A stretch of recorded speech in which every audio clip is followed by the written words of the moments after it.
Hello everyone, आज हमसे बात करने वाले हैं नीट 2025 का जो रिजल्ट आया है।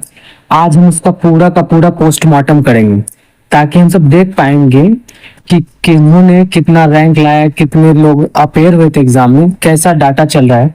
तो सारे डाटा को कलेक्ट करके हम लोग एनालिसिस करेंगे और आप उसके अकॉर्डिंग अपना प्लान बना सकते हैं कि 2026 में अगर आप नीट देना चाहते हैं तो कैसे आप भी AIR1 या फिर 1 डिजिट या फिर 2 डिजिट में कैसे अपने रैंक को ला सकते हैं।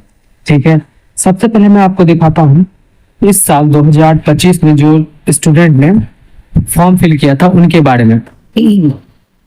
आपको दिख रहा होगा कि हमारे पास जो पर्टिकुलर जितने स्टूडेंट थे उनके बारे में दिया गया है कि इस साल 2025 में कितने लोगों ने फॉर्म भरा था। आपको दिख रहा होगा 22,76,000 और 69 स्टूडेंट जो है वो रजिस्टर्ड किए थे और एग्जाम देने के लिए पहुंचे थे सिर्फ 22,09,318 लोग ही पहुंचे थे, जिसमें से अगर मेल की बात करें तो वो 9,65,996 था। ठीक है, और फीमेल कैंडिडेट्स की बात करें वो 13 लाख, ठीक है, 10,000 और 62 स्टूडेंट थे। और थर्ड जेंडर वाले जो स्टूडेंट थे उनका नंबर था 21। तो ये हमें पर्टिकुलर नंबर के बारे में पता चल गया, कितने लोग एग्जाम के लिए फॉर्म अप्लाई किए थे, कितने लोग एग्जाम देने गए थे, उसमें मेल फीमेल और थर्ड जेंडर कितने थे। ठीक है, अब हम सब बात कर रहे हैं कैटेगरी वाइज। देखिए, अनरिजर्व कैटेगरी की बात करें यानी कि जनरल कैटेगरी की, तो वहां पे स्टूडेंट हमको दिख रहे हैं क्या। अगर हम अनरिजर्व कैटेगरी वाले स्टूडेंट्स की बात करें तो वो है 6,89,366। SC की बात करें तो तकरीबन 3,33,000 लोगों ने फॉर्म फिलअप किया था। ठीक है, ST की बात करें तो 1,50,000, OBC की बात करें तो 9,48,000, EWS की बात करें तो उनका नंबर था 1,54,000। टोटल स्टूडेंट हमारे पास हो जाते हैं 22 लाख। आपको दिख रहा होगा सबसे ज्यादा OBC कैंडिडेट थे जो कि 9.5 लाख के अप्रॉक्स में थे। ठीक है, अब बात करते हैं हम लोग जो ऑल इंडिया रैंक आया था उनके मार्क्स क्या है, उनके नाम क्या है। सबसे पहले अगर हम बात करते हैं इस साल जो टॉप किया था उनका नाम था महेश कुमार, जो राजस्थान से थे और उन्होंने 686 मार्क्स लाया था और उनका परसेंटाइल स्कोर था 99.9999547। सेकेंड नंबर पे उत्कर्ष ने किया था। थर्ड नंबर पे आपको दिख रहा होगा, फोर्थ नंबर में भी दिख रहा होगा, 5 में दिख रही होगी अविका अग्रवाल, ये गर्ल्स टॉपर थी जिनका रैंक आया था 5। ठीक है, उसके बाद जो है हमारे पास 6 नंबर पे था।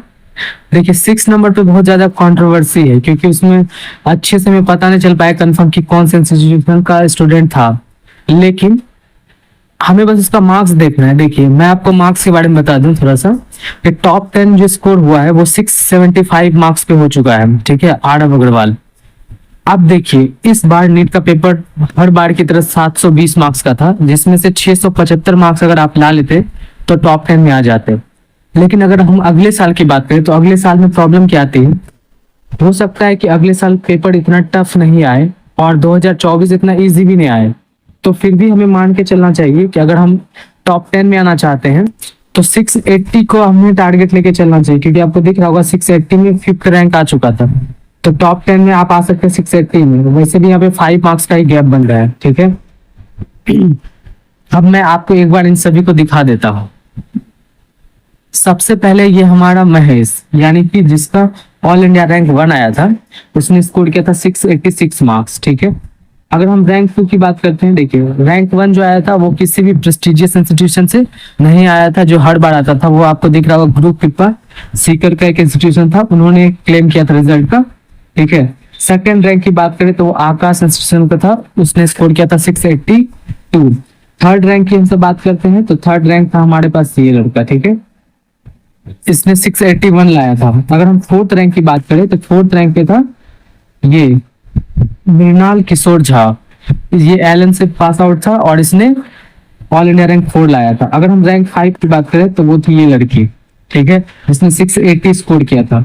अगर हम रैंक 6 की बात करें तो वहां पे डाउट होता है, लेकिन ये जो लड़का है, ठीक है, अगर आप इसका नाम देखना चाहते हैं तो मैं आपको नाम दिखा दूं। इसका नाम यहाँ पे दिया हुआ था जनील विनोद भाई। ठीक है, भयान, तो यही है भाई साहब वो जिन्होंने ऑल इंडिया रैंक 6 लाया था। अब बात करते हैं रैंक 7 की। तो रैंक 7 चलिए देखिए ये है आपका रैंक 7। ठीक है, केशव मित्तल।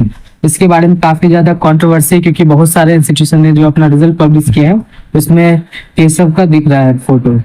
ठीक है, अगर ऑल इंडिया रैंक 8 की बात करें तो 8 आपको दिख रहा होगा, ये है। ठीक है, भव्या चिराग झा। उसके बाद रैंक 9 की बात करें तो फिर से आकाश से किया है।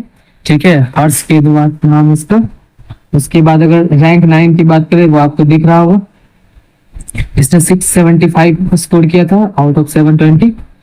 और रैंक 10 की बात करें तो रैंक 10 है आपके पास ये आरव अग्रवाल, इसने भी 675 स्कोर किया था।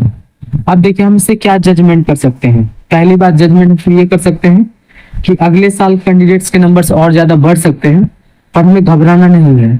और सबसे अच्छा जो रैंक 1 महेश कुमार ने ला के दिया है, उसमें खास बात आपको बता दूं, इसने हिंदी मीडियम से अपनी पढ़ाई की थी और नीट का पेपर भी हिंदी मीडियम में दिया था, उसके बाद भी ऑल इंडिया रैंक 1 लाया।